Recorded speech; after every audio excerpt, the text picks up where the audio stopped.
Hello everyone, welcome to another installment of my series concerning information literacy. Today we are going to be understanding plagiarism.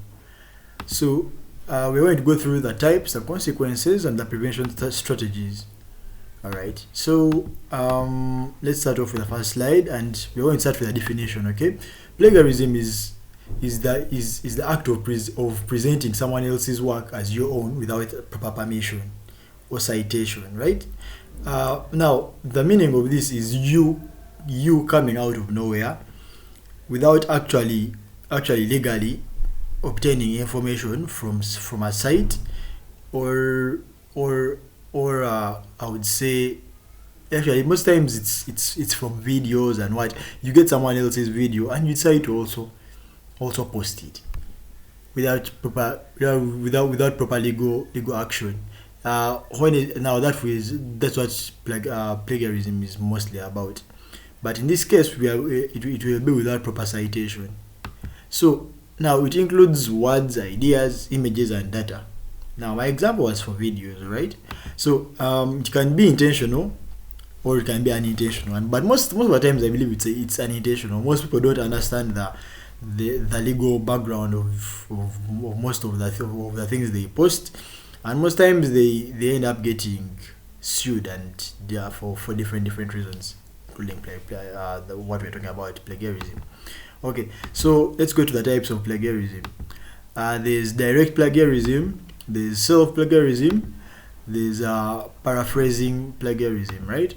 And then there's mosaic plagiarism, and also accidental plagiarism. So direct plagiarism is a copying of a text or word for word without citation at all. You copy everything and you just put it there, right there.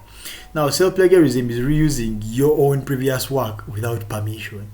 Yeah, I know that sounds wrong, but the moment you pick your work and you do and you put it back on a website or in another website without showing where you got it from, it's you have kind of stolen your own work.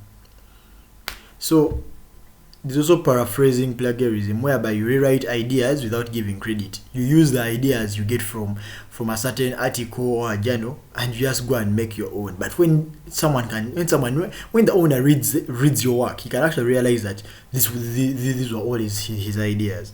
Then there's mosaic plagiarism, whereby you mix up phrases from sources without citation. You get from different sources and you make it look like it's your own work. Now it's very hard to find someone who uses mosaic plagiarism, but it's still all a crime. Then there's accidental plagiarism, whereby you fail to cite or you actually fail citing incorrectly. You just don't know how to cite, use citations to show credit where it's due. And yeah, so it will end up being a crime. Alright, let's go to the next thing, whereby we have the examples of plagiarism types.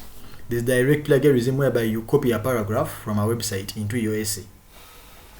You just get a part of the information. In this case, we're meaning a paragraph, and you just put it into your essay without proper citing.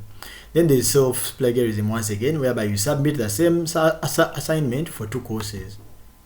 Then there's paraphrasing, whereby you change a few words but keep the same idea without citation. Then there's the mosaic once again, where you combine sentences from different sources, which I said this is the most used one in my understanding, whereby people decide to get from different sources so that it actually looks like their own work.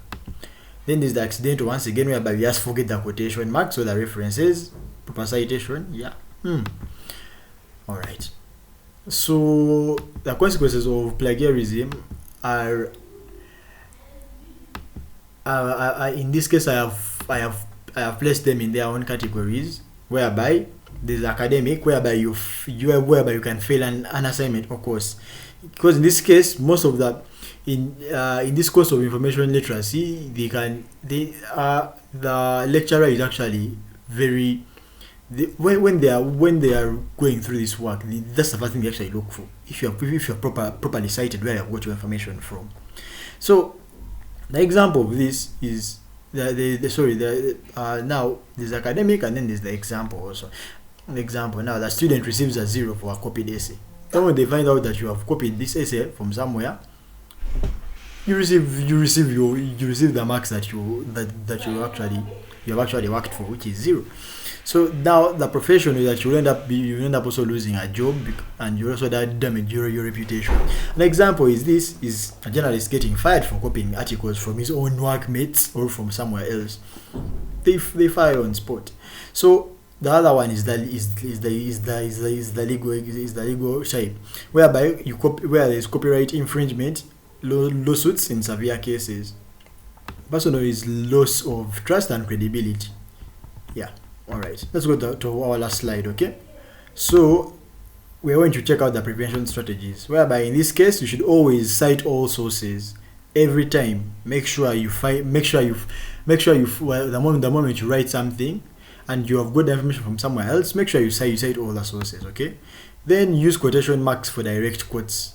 In case someone said this, in case you're writing a paragraph and someone different had said the exact piece of information you are going to write, make sure you put quotation marks. So you learn how to paraphrase properly and still make sure to cite. Now also use plagiarism detection tools. Yeah, there are detection tools online that can check out your work and make sure it's what? It's either authentic work, that it's actually your work, it's first-hand information, which either in case you're trying to make your own thing, your own piece of information that no one else has ever made. You go and use these tools, and they can detect if someone else has ever made such piece of information and it looks kind of like yours. Then that's where you either pick of citing, or you pick of changing the information into something that is what? Authentic and actually yours. So you should also keep track of references while researching. Yeah. Thank you very much. I believe we shall meet again.